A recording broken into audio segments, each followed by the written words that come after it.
ഒരൊറ്റ കാര്യം 2024 ലോക്സഭാ തെരഞ്ഞെടുപ്പിനോടനുബന്ധിച്ച് പാലക്കാട് ജില്ലാ തെരഞ്ഞെടുപ്പ് പരിശീലന വിഭാഗം ഒരുക്കുന്ന പരിശീലനത്തിലേക്ക് നിങ്ങളേവരെയും സ്വാഗതം ചെയ്യുന്നു.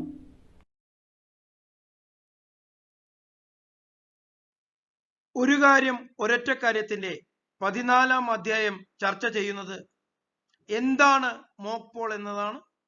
എങ്ങനെയാണ് മോക്ക് പോൾ നിർവഹിക്കേണ്ടത് എന്നതിനെ കുറിച്ചാണ്. തിരഞ്ഞെടുപ്പ് പ്രക്രിയയിൽ ഇതിന്റെ പ്രാധാന്യം എന്ത് എന്നതും നമ്മൾ ചർച്ച ചെയ്യുന്നു. പോളിംഗിന് മുമ്പ് കൺട്രോൾ യൂണിറ്റും ബാലറ്റ് യൂണിറ്റും വിവിപാറ്റും കൃത്യമായി പ്രവർത്തിക്കുന്നു എന്ന് ഉറപ്പുവരുത്താനുള്ള ടെസ്റ്റ് റിഹേഴ്സലാണ് മോക്ക് പോൾ. പോളിംഗ് ഏജന്റുമാരെ ഈ മെഷീനുകളുടെ പ്രവർത്തനക്ഷമത ബോധ്യപ്പെടുത്തുക എന്ന ഉദ്ദേശമാണ് മോക്ക് പോളിനുള്ളത്.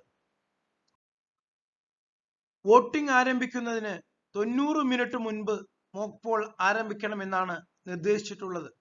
അതായത് രാവിലെ 7 മണിക്ക് വോട്ടിംഗ് ആരംഭിക്കുമ്പോൾ അതിന് 90 മിനിറ്റ് മുമ്പ്, അതായത് രാവിലെ 5:30 മോക്ക് പോൾ ആരംഭിക്കേണ്ടത്. മോക്ക് പോൾ ആരംഭിക്കുന്ന സമയത്ത് 2-ലധികം പോളിംഗ് ഏജന്റുമാർ പോളിംഗ് സ്റ്റേഷനിൽ സന്നിഹിതരായിരിക്കണം. എന്നാൽ 2-ൽ കുറവാണ് പോളിംഗ് ഏജന്റുമാർ ഉള്ളതെങ്കിൽ 15 നിമിഷം കൂടി വെയിറ്റ് ചെയ്ത് അതിനുശേഷവും ഏജന്റുമാർ എത്തിയിട്ടില്ലെങ്കിൽ മോക്ക് പോൾ ആരംഭിക്കാവുന്നതാണെന്ന് നിർദ്ദേശങ്ങളിൽ പറയുന്നു. മോക്ക് പോൾ ആരംഭിക്കുമ്പോൾ ബാലറ്റ് യൂണിറ്റും വിവിപാറ്റും വോട്ടിംഗ് കമ്പാർട്ട്മെന്റിനകത്ത് അതിന്റെ യഥാസ്ഥാനങ്ങളിൽ വെക്കേണ്ടതുണ്ട്. ഇത് പിന്നീട് മോക്ക് പോൾ കഴിഞ്ഞതിന് ശേഷവും ആക്ച്വൽ പോളിന് മുൻപും അവിടെ നിന്ന് മാറ്റേണ്ടതില്ല. കൺട്രോൾ യൂണിറ്റ് 3-ാം പോളിംഗ് ഓഫീസറുടെ ടേബിളിലാണ് വെക്കേണ്ടത്. ബാലറ്റ് യൂണിറ്റിന്റെ കേബിൾ വിവിപാറ്റിലേക്കും വിവിപാറ്റിന്റെ കേബിൾ കൺട്രോൾ യൂണിറ്റിലേക്കുമാണ് കണക്ട് ചെയ്യേണ്ടത്. കണക്ട് ചെയ്യുമ്പോൾ പ്രത്യേകം ശ്രദ്ധിക്കുക, കളർ കോഡ് ആ കണക്ടറുടെ കളർ കോഡിനനുസരിച്ചതായിരിക്കണം കണക്ട് ചെയ്യേണ്ടത്. തുടർന്ന് വിവിപാറ്റിന്റെ പേപ്പർ റോൾ സ്വിച്ച് അൺലോക്ക് ചെയ്യുക. ട്രാൻസ്പോർട്ടേഷൻ മോഡായ ഹൊറിസോണ്ടൽ മോഡ് പൊസിഷനിൽ നിന്ന് വർക്കിംഗ് മോഡായ വെർട്ടിക്കൽ പൊസിഷനിലേക്ക് ആന്റി ക്ലോക്ക് വൈസ് ആയാണ് അത് തിരിച്ചുകൊണ്ട് അൺലോക്ക് ചെയ്യേണ്ടത് എന്ന് പ്രത്യേകം ഓർമ്മിക്കുക. വിവിപാറ്റിന്റെ ഡ്രോപ്പ് ബോക്സ് പരിശോധിച്ച് അതിനകത്ത് ഒരു സ്ലിപ്പുമില്ലെന്ന് മനസ്സിലാക്കി ബോധ്യപ്പെട്ട് അത് പോളിംഗ് ഏജന്റുമാരെ ബോധ്യപ്പെടുത്തുക കൂടി ചെയ്യണം. അതിനുശേഷം കൺട്രോൾ യൂണിറ്റിന്റെ സ്വിച്ച് ഓൺ ചെയ്യുകയാണ് വേണ്ടത്. തുടർന്ന് കൺട്രോൾ യൂണിറ്റിലെ ടോട്ടൽ ബട്ടൺ പ്രസ് ചെയ്ത് ഡിസ്പ്ലേയിൽ മെഷീനകത്ത് ഒരു വോട്ടുകളുമില്ല എന്നും 0 വോട്ടുകളാണ് ഉള്ളത് എന്നും പോളിംഗ് ഏജന്റുമാരെ ബോധ്യപ്പെടുത്തണം. മോക്ക് പോൾ സമയത്ത് പോളിംഗ് സ്റ്റേഷനിലുള്ള ഏജന്റുമാരോട് വോട്ടുകൾ രേഖപ്പെടുത്തുവാൻ ആവശ്യപ്പെടുക. മോക്ക് പോളിൽ ഏറ്റവും ചുരുങ്ങിയത് 50 വോട്ടുകൾ രേഖപ്പെടുത്തണമെന്നാണ് നിർദ്ദേശമുള്ളത്. എല്ലാ സ്ഥാനാർത്ഥികൾക്കും, നോട്ടയുൾപ്പെടെ എല്ലാ സ്ഥാനാർത്ഥികൾക്കും വോട്ട് രേഖപ്പെടുത്തേണ്ടതുണ്ട്. ഇങ്ങനെ രേഖപ്പെടുത്തുന്ന വോട്ടുകളുടെ കണക്ക് എഴുതി സൂക്ഷിക്കുവാൻ ഒരു പോളിംഗ് ഓഫീസറെ ചുമതലപ്പെടുത്തേണ്ടതുണ്ട്. മോക്ക് പോളിലെ വോട്ടുകൾ രേഖപ്പെടുത്തി കഴിഞ്ഞാൽ ക്ലോസ് ബട്ടൺ പ്രസ് ചെയ്യുക.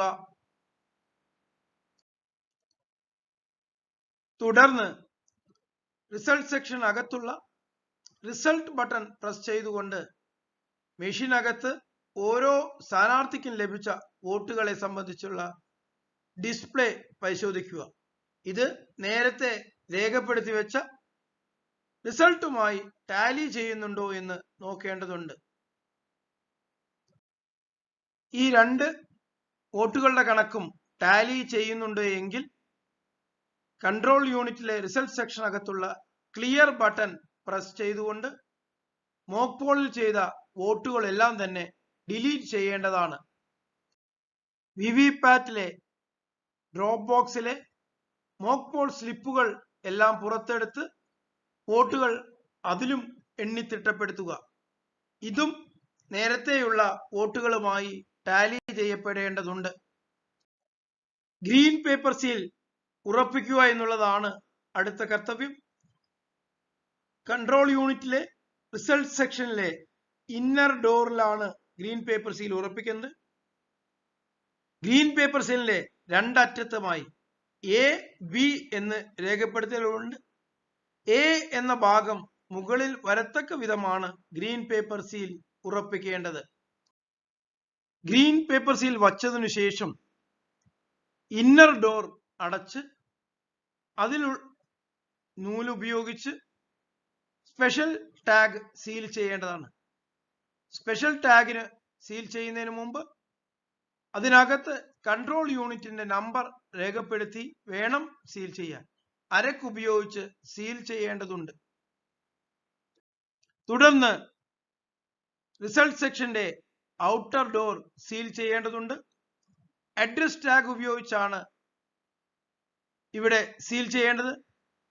സീൽ ചെയ്യുന്നതിന് മുമ്പ് തന്നെ അഡ്രസ് ടാഗിൽ ആവശ്യമായ രേഖപ്പെടുത്തലുകൾ വരുത്തേണ്ടതുണ്ട്.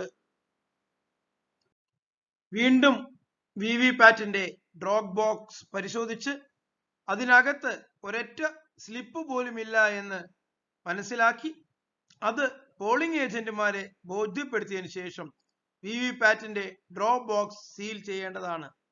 അഡ്രസ് ടാഗ് എല്ലാ പൂരിപ്പിക്കലും വരുത്തി കൃത്യമായി സീൽ ചെയ്തു വെക്കുക പ്രത്യേകം ശ്രദ്ധിക്കണം.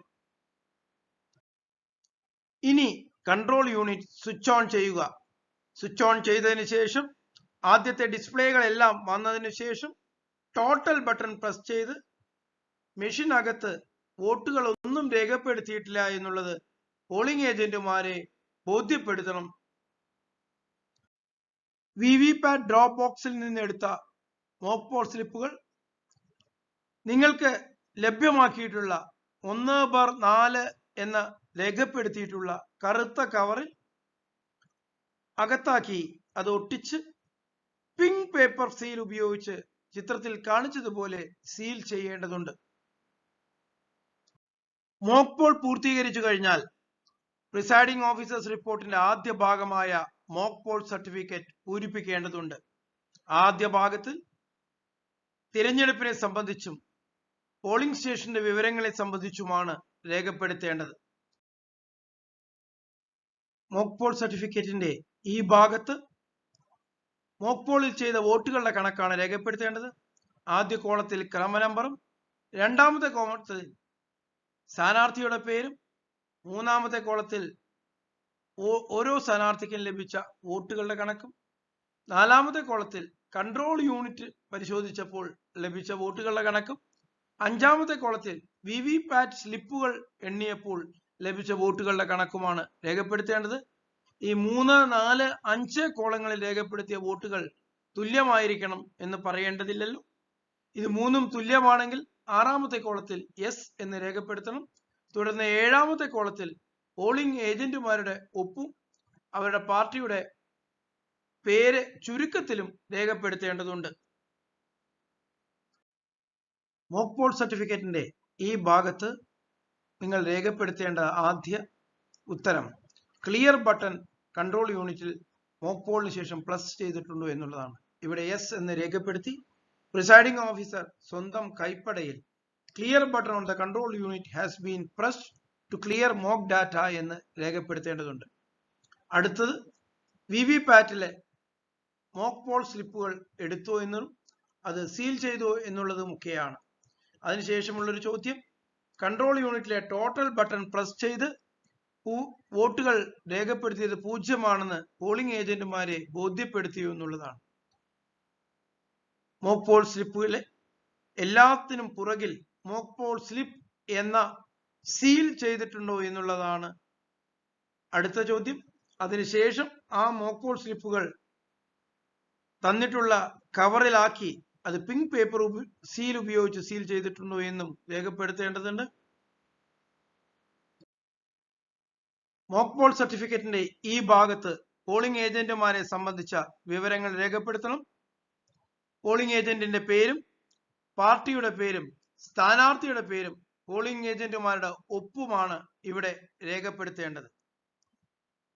കൺട്രോൾ യൂണിറ്റിന്റെ ഡിസ്പ്ലേ ഇന്ത്യൻ സ്റ്റാൻഡേർഡ് സമയവുമായി വ്യത്യാസമുണ്ടെങ്കിൽ അത് എത്രയാണെന്ന് രേഖപ്പെടുത്തണം. മൈക്രോ ഒബ്സർവർമാരെ നിയമിച്ചിട്ടുണ്ടെങ്കിൽ ആ മൈക്രോ ഒബ്സർവർമാരുടെ ഒപ്പ് ഈ ഭാഗത്ത് രേഖപ്പെടുത്തി പ്രിസൈഡിംഗ് ഓഫീസർ ഒപ്പുവെക്കേണ്ടതാണ്. മോക്ക് പോൾ സർട്ടിഫിക്കറ്റിന്റെ അടുത്ത ഭാഗത്ത് control unit shows total vote 0 എന്നുള്ളതിന് ഒരു ടിക്ക് മാർക്ക് ചെയ്ത് പ്രിസൈഡിംഗ് ഓഫീസർ ഒപ്പ് രേഖപ്പെടുത്തണം. അതിനു താഴെയായി പോളിംഗ് ബൂത്തിൽ നിയോഗിക്കപ്പെട്ടിട്ടുള്ള എല്ലാ പോളിംഗ് ഉദ്യോഗസ്ഥരും ഒപ്പുവെക്കേണ്ടതാണ്.